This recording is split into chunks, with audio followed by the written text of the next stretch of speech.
Se a China parar de comprar, nós quebramos. E ela vai diminuir a compra, porque ela vende para os Estados Unidos está em crise, ela vai diminuir o volume das suas aquisições. A China cresceu a 14% ao ano, e qualquer pessoa com um mínimo de racionalidade perceberia que esse crescimento era impossível, até porque ia faltar insumos no planeta Terra para isso. Então, nós jogamos na ilusão. Mas de qualquer jeito, enquanto nós éramos os iludidos, o capital era quem ganhava muito dinheiro. Nós temos que livrar o Brasil do capital vadio. De qualquer maneira, ainda voltando à questão da economia, a China não vai crescer 14, 12, mas vai crescer 8, 9. E o Brasil, esse ano de 2009, vai ter crescido, no ano passado, né, ele cresceu 0.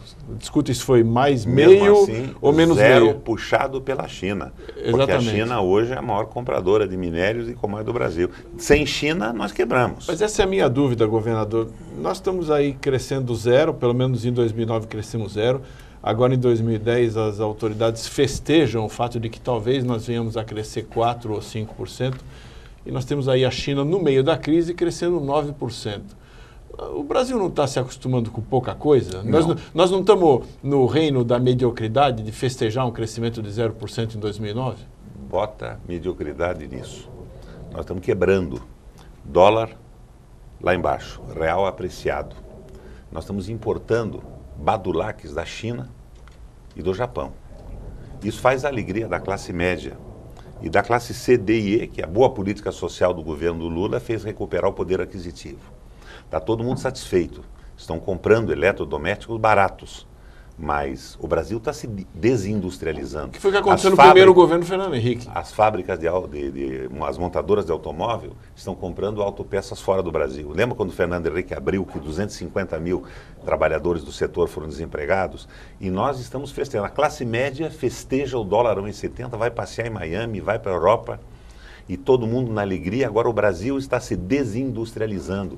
As nossas empresas não conseguem vender no mercado externo e muito menos no mercado interno, porque não competem com os produtos japoneses, chineses e os produtos importados. Mas essa é a dúvida, governador. E nós estamos na véspera de um grande desemprego e todo mundo festeja isso como o grande momento nacional. Quando eu falo todo mundo, eu falo no Estadão de São Paulo, que é do Banco Itaú, eu falo na grande mídia que critica o Lula naquilo que ele tem de bom, que é na sua política social e às vezes em relação à sua política externa, mas elogia a política do Banco Central do Lula, que é a mesma do Fernando Collor, do Fernando Henrique e hoje do governo do Lula e que tem que ser modificado. O Lula foi bom para o Brasil. Eu apoiei o Lula 4 vezes com entusiasmo, mas está na hora da gente dar um passo à frente agora a favor do povo brasileiro.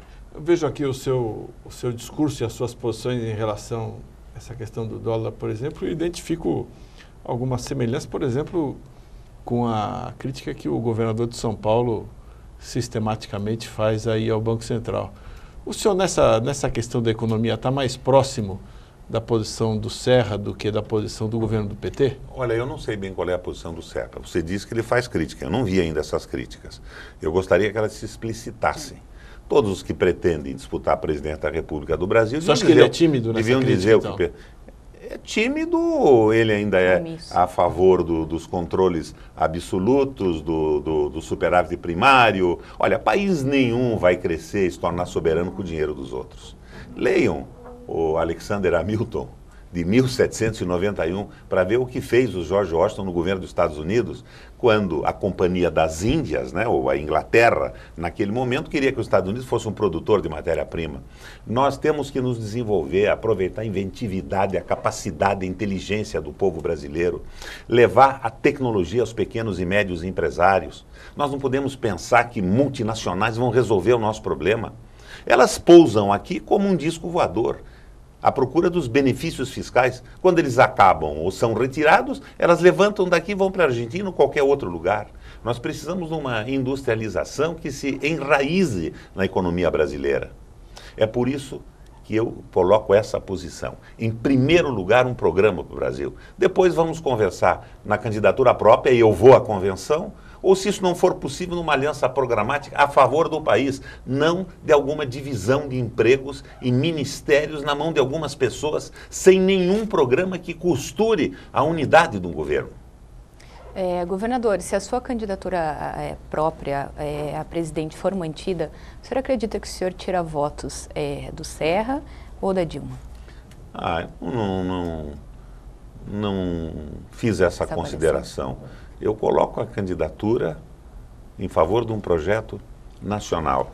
Agora, o Serra e a Dilma terão votos ou não, dependendo da forma que se colocarem. Eu estou, na verdade, forçando o debate. Eu quero ver os candidatos à presidência da República colocarem explicitamente as suas posições. O governo Lula tem que dar um passo à frente.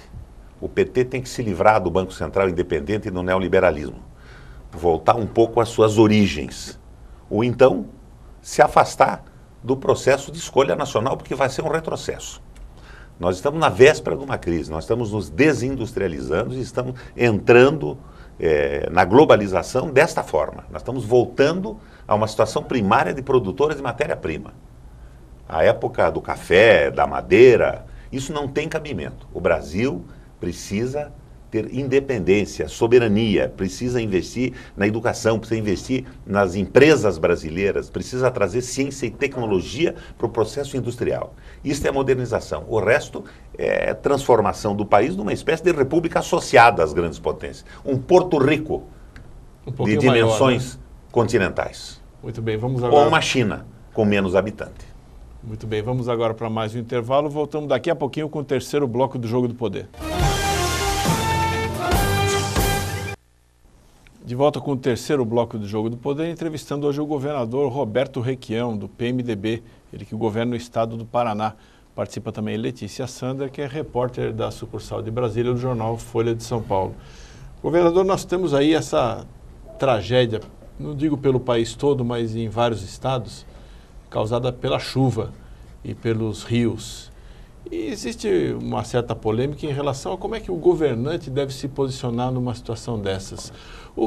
Qual é a sua opinião? O governante ele deve comparecer ao lugar onde a população ali está sofrendo as consequências das tragédias naturais, ou ele deve delegar isso para o segundo, para o terceiro escalão? Em algumas ocasiões ele só poderia comparecer se tivesse o dom da ubiquidade, porque as tragédias ocorrem em vários lugares ao mesmo tempo. Mas ele pode ir de um lugar para outro também, né? Não, você está pedindo para o governante o espetáculo do atendimento. Eu prefiro o atendimento real com uma defesa civil bem estruturada. Eu, às vezes, vou ao local de uma tragédia, mas sempre vai a Defesa Civil do Paraná, que é organizada pela Casa Militar e que tem gente, meios e equipamento para isso. Isso é fundamental. Agora, o que se cobra do dirigente é o espetáculo. Você está se referindo aí à ausência dos ministros do Lula, que estavam gozando o feriadão de fim de ano e não apareceram. E do governador Sérgio Cabral. E do governador Sérgio Cabral. Que é do seu partido. Eu acho que estão cobrando o espetáculo. A imprensa gostaria de filmar o Sérgio Cabral, entrevistar, um repórter iria agredir o governador, dizer, você não fez nada, como se ele pudesse controlar também os fenômenos naturais. Agora, se o Sérgio Cabral tem uma defesa civil bem organizada, bem estruturada, bem equipada, a presença dele não seria o fundamental. O fundamental é a presença do Estado. Mas os políticos gostam de espetáculo também. E eu vou, às vezes, para ter uma ideia do que está acontecendo, mas sempre está indo o equipamento do Estado para socorrer essas populações.